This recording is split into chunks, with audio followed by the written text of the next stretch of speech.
Okay, so it looks like I'm the only one here. This is the Huna Hangout for Thursday, May 14th, 2015. And we skipped the last Huna Hangout, so maybe there was not communication around this Huna Hangout taking place. But I'm here, and I'll stay on online for about 10 or 15 minutes just to see if folks show up, and if not, then I'll go ahead and sign out. If they do, then we'll carry on with the Huna Hangouts. So you get to look at my beautiful face for the next 10 minutes. But while I'm here, let me just share a little bit about how I've been keeping Huna alive in my life over the last probably month now, since we had our very first and the last Huna Hangout. I have turned 41. I had a birthday, so I turned 41, and in turning 41, I decided to create a poulet for my health and well-being, and a poulet for my career as well. And so it was a great experience to really sit down and design the poulet from start to finish. It is the first. That was the first two poulets that I've created since being back from Huna Level 2.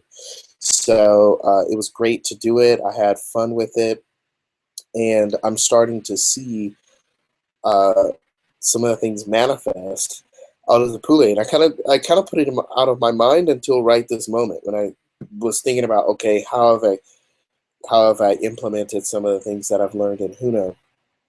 And so, looking back at both of the poulets that I've created, because I can remember what they are, some of the things that I've asked for in those poulets have already started to come into fruition, and it's kind of cool now to take accountability. I mean, to just be able to see that. So yeah, poulets work. Also, I've been doing a lot of work with my Avaiku and getting to know them, and getting to know like their strengths and what they really excel at, and it's been fun doing that.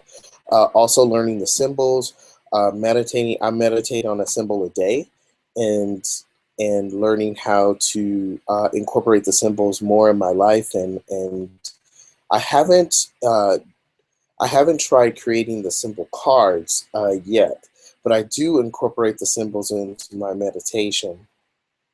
And I was on vacation recently. I took a cruise, and I was feeling really, really ill.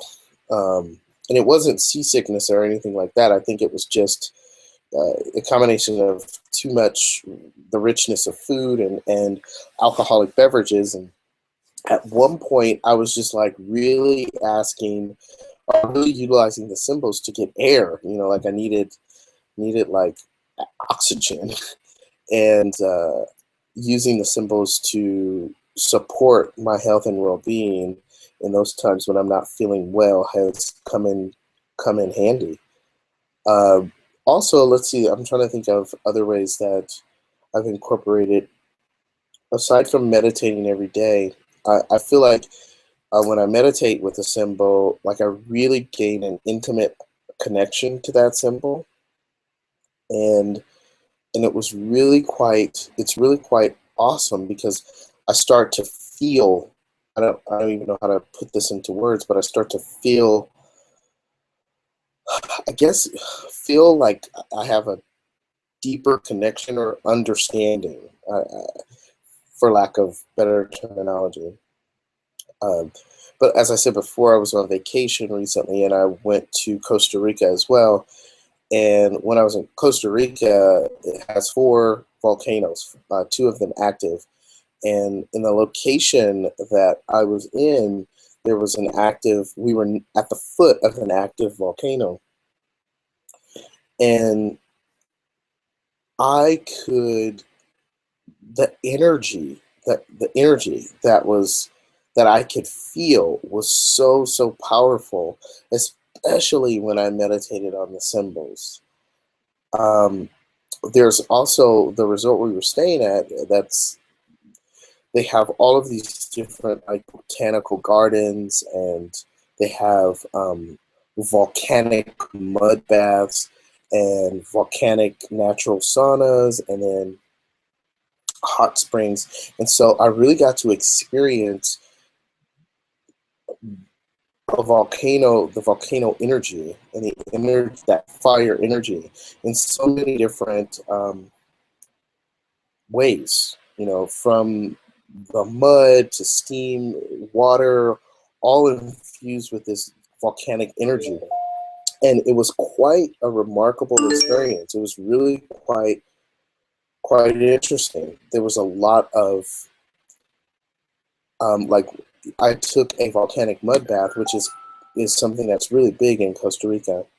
And after taking it, I felt so alive, like just rejuvenated with like this energy, this surge of energy that is I really can't describe. It's really like no other experience. And I know that my ability, my attunement to energy, and feeling it and being able to discern it is all due to my study in Huna and the work that we do with Huna. And I'm very grateful to be able to experience energy in a whole new way. I mean, just greater depth, greater understanding of it, greater awareness of it, where I tend to get a little racy and not be present. And I think I have a greater sense of presence when it comes to being attuned to energy and connecting with it.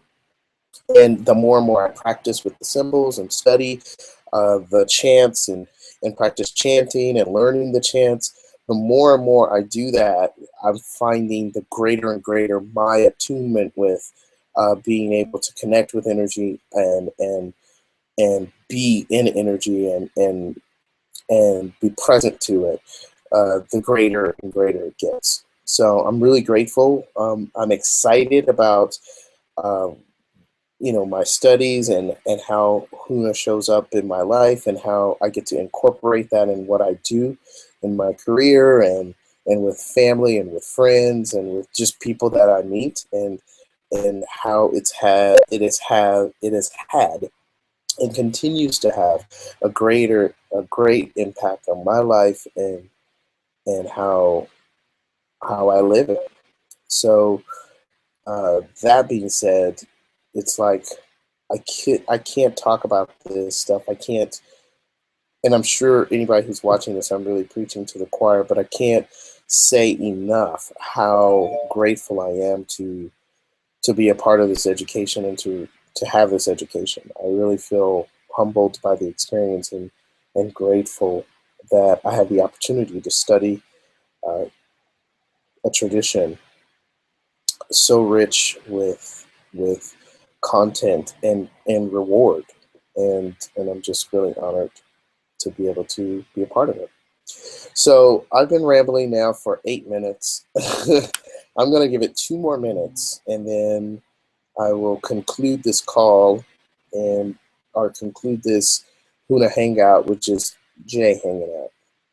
And I'm not sure what happened, but I'll post the link to this inside of the group on Facebook, and hopefully folks will get to see it, and perhaps we can pick our bi-weekly Huna Hangouts up in 2 weeks' time, 2 weeks from today, the 14th. And let me just check and see what date that is.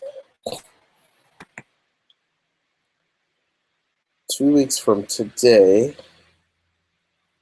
would be May 28th. Would be the next Huna Hangout, May 28th. So hopefully we can have some other folks there, because I doubt you want to hear Jay talking about Jay's Huna experiences every 2 weeks. That probably would not make for a very interesting Huna Hangout. At any rate, it is now 7:10. So I'm going to go ahead and sign off and say, if you watched this video, thank you for watching it, and see you soon.